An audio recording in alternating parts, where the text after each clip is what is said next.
Everybody, it's me on one of the most trusted, most historic forms of transportation there ever was. It's called a good old bicycle. I'm about to take you for a ride, but I can't go anywhere without my GPS. Ready to go? No! Yes, you are. Here we go. Someone please call Child Protection Services. Ah!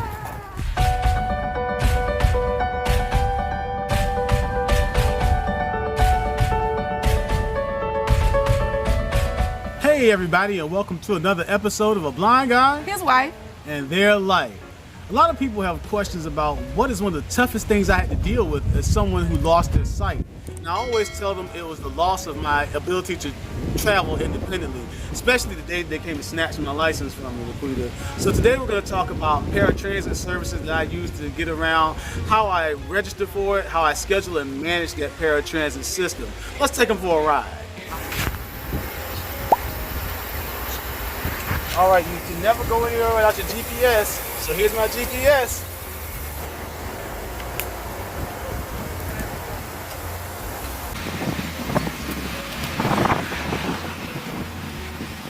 All right, well, let's get right into it. Let's start with the part about them taking your license, because I wasn't there. We were dating, but we weren't living together. You were at your parents' house. And I know from what you told me, was it a social worker or somebody from the Department of the Blind? They showed up at your house, asked for your license, cut it into pieces, and then put it in an envelope that you had to sign. Basically, you had to sign the envelope saying, I relinquish my license to you. Right, and that just left me with a lot of questions, like how am I gonna get around? Is Laquita gonna have to take me everywhere? Are my parents gonna have to take me everywhere? I had a car, you had a car. They were like our first cars, so they were like raggedy, but we had cars.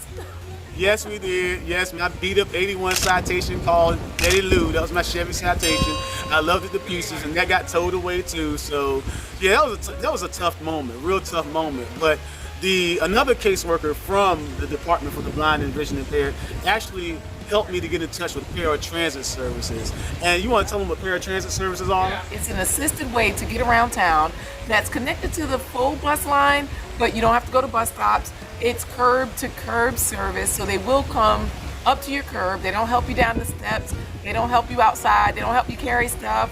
And that's it. Like and there is a fee for service, just like the bus system. You do have to have exact fare. And yeah, it's a transportation system that is really useful for people that have doctor's appointments, jobs, recreational activities. Our girls, you've taken them places on paratransit and they love it. So yeah, and it could be a shuttle bus, it could be a private car. It just depends on in your area. I know in our area, it's all of those things. Sometimes you have a car, so you look fancy, like with your own private car service. Sometimes it's a van, a minivan, and sometimes it's a shuttle bus. And the thing to understand about paratransit services is that it is a rideshare system. It's not like Uber or Lyft where it's on demand. You actually have to schedule it. You actually have to apply for it. I had to apply for it when I first got started. The caseworker actually helped me to get in touch with the paratransit system and fill out the application. And so you might need to do the same thing, whether you have a loved one to do it, whether you have your Social Security Administration social worker do it, help you do it. You're gonna have to have some help to first get into the system.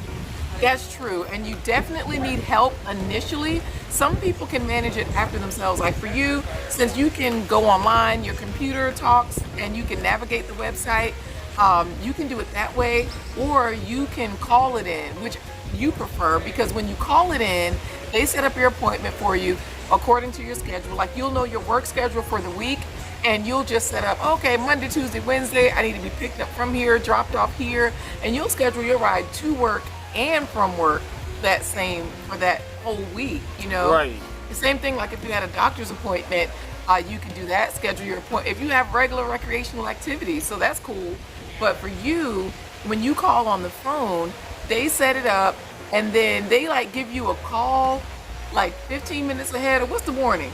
Now it's 5 minutes. They give you a 5 minute warning. Not like football where they give you a 2 minute warning. They give you a 5 minute warning, and then they actually call you when they're outside. When they pull up, they actually call and say, your ride is here. Sometimes it's an automated voice system. Sometimes it's a live person that's calling you to tell you that your ride is there.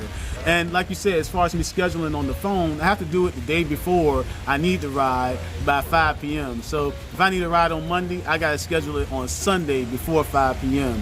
And the trick is that 30-minute window, because, you know, that can get us, that's been getting us for a while, but we finally got down to the science now. We do.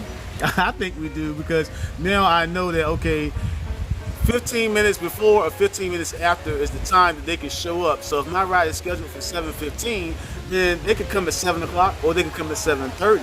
So I have to be ready to travel by 7 o'clock so that I can make sure that I don't miss my window.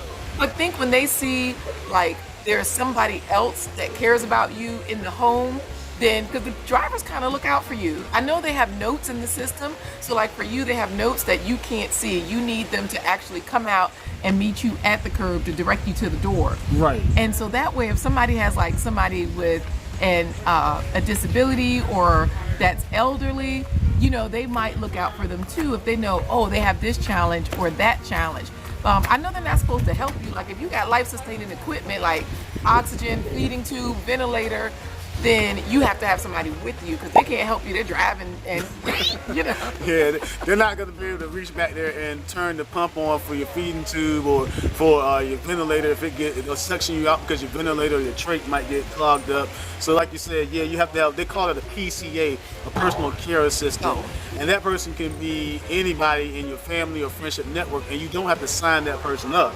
You can just say, I need a PCA. So that PCA could be you one day, it could be our oldest daughter one day, it could be your mother one day, it could be my friend one day. So it doesn't matter who your PCA is. Just when you sign up for the services, you have to say, yes, I need a personal care attendant. Do you have to pay for that person to ride? No, you don't. You pay $3.50 for yourself to ride, the PCA, and then you can take up to 2 extra passengers with you. As long as you don't do it during rush hour or peak periods like morning rush or evening rush, you're okay to take up to three people with you. Okay, well, I like it. You know, overall, I would definitely say it's a good system. I would definitely say it's been useful for the past 20 years. What would you say? I really like it because, like I said, it is curb to curb. It's not like I have to play Frogger and try to cross the highway or 3 lanes of traffic to get to a bus stop that's not very convenient to my house. And I also like it because it's a dependable form of service, but it does have its flaws, but it gets me where I have to go. And I know that I don't have to put that burden on you or other family members or friends. But I do have you guys as backups in case something goes wrong, because with traffic and other things, and it being a rideshare service, it's not a flawless system, but that's okay. As long as you have a backup plan, you'll be all right. So I like the service. I think the paratransit system is a great system to have for someone that has a disability. Yeah, hopefully this was valuable to you. If it was, please give it a thumbs up. If you're excited about this information, we hope you subscribe. We hope you like it. Share it with somebody. It could help them as well. All right, thanks for tuning in to A Blind Guy His wife and Their Life. Second string GPS, you're up. Come on off the bench. Let's go. All right, let's navigate. Turn left at the corner in 800 feet. All right,